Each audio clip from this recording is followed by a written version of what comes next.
দর্শক, নদী ভাঙন এবং এর বিস্তারিত খবর জানাতে আমাদের সঙ্গে লালমনিরহাট থেকে যুক্ত হচ্ছেন সহকর্মী মাহফুজ বকুল। মাহফুজ, পানি কমলেও আমরা দেখছি ভাঙন অব্যাহত রয়েছে। এ ব্যাপারে আপনার কাছে কি তথ্য রয়েছে? আমাদের উঠে দাঁড়াতে হবে। স্পিড সকল অন্যায়ের বিরুদ্ধে রুখে দাঁড়ানোর এনার্জি পার্টনার। আরএফএল তিস্তার পানি কিন্তু গত এক সপ্তাহ থেকে বাড়া কমা করছিল। আজকে কিন্তু গতকাল থেকেই পানি বিপদসীমার নিচে। এখন সকাল ৬টার যেটি পরিমাপ ডালিয়া পয়েন্টে বিপদসীমার ৩০ সেন্টিমিটার নিচে প্রবাহিত হচ্ছে। অর্থাৎ পানির কিন্তু প্রকোপ নেই, পানির যে উজানের ঢল সেটিও নেই। এই অঞ্চলে আসলে ভারী বৃষ্টিপাতের আবহাওয়া কিন্তু পূর্বাভাস দেওয়া হয়েছিল গত ২-৩ দিন ধরে, সেটাও কিন্তু নেই। যদিও বা বলা হচ্ছিল যে এই ২-৩ দিনে পানি বাড়া কমা করতে পারে, বিপদসীমার ছুঁই হতে পারে, স্বল্প মাত্রার বন্যা হতে পারে। পাবো কিন্তু এটা বলছিল। কিন্তু বাস্তবে কিন্তু আসলে গত ২-৩ দিন এরকম হচ্ছে না, এবং পানি কিন্তু বিপদসীমার অনেক নিচে। মাঝে মধ্যে কিছুটা পানি বাড়ছে, কিন্তু তিস্তা যেহেতু বিস্তীর্ণ এলাকা রয়েছে, চরাঞ্চল রয়েছে, ৫টি জেলা জুড়ে বিস্তীর্ণ, এই চরাঞ্চলগুলোতে কিন্তু উজানের ঢল খেয়ে ফেলে। এবং আর এই সপ্তাহে পাবো যেটি বলছে, আর এই সপ্তাহে এরকম পানির ঢল না আসার সম্ভাবনাই বেশি। যদিও বা এখন বর্ষাকাল, নদীর পেটে আসলে প্রচুর পানি থাকবার কথা, সেই পানি কিন্তু এখন রয়েছে। তবে প্লাবিত বা ভাঙ্গন তেমনটা নেই, বন্যা যে দুর্ভোগ সেটি নেই। গত সপ্তাহে যেরকম প্লাবিত হয়েছিল রাস্তাঘাট, বেশ কয়েকটি স্কুল কলেজে শিক্ষা কার্যক্রম বন্ধ ছিল, পাশাপাশি মানুষজনের বাড়ি ঘরে পানি উঠেছিল, গবাদি পশু নিয়ে শঙ্কায় পড়েছিল তারা, সেটা কিন্তু এখন নাই।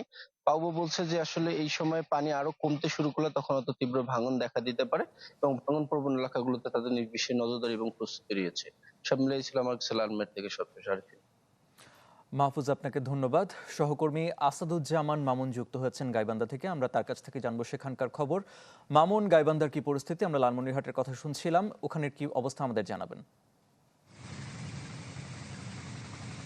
হ্যাঁ আরেফিন, গতকালের মতো কিন্তু গাইবান্ধায় যে ব্রহ্মপুত্র, যমুনা, ঘাঘর নদীর পানি কমতে শুরু করেছে, এবং তিস্তা ও করতোয়া নদীর পানি বৃদ্ধি পাচ্ছে।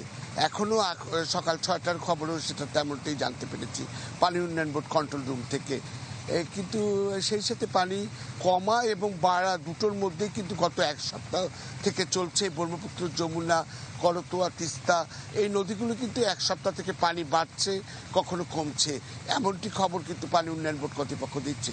এর ফলে কিন্তু গাইবান্ধা সদর, সুন্দরগঞ্জ, ফুলছড়ি, সাগাটার বিভিন্ন স্থানে কিন্তু ভাঙন দেখা দিয়েছে। সেখানে ভয়াবহ ভাঙন চলছে। এখানে মানুষজন গত এক সপ্তাহ বা ১৫ দিন থেকে কিন্তু মানুষজন এই বন্যার ভাঙনে এবং নদী পানি বাড়া কমার মধ্যেই রয়েছে।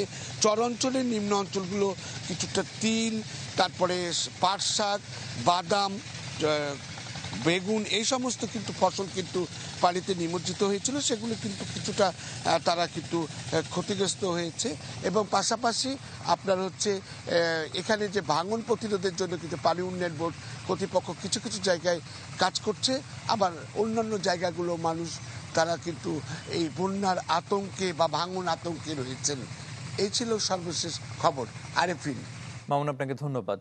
দর্শক, নদী ভাঙন এবং পানি বৃদ্ধির খবর জানাতে লালমনিরহাট এবং গাইবান্ধা থেকে যুক্ত হয়েছিলেন আমাদের সহকর্মীরা।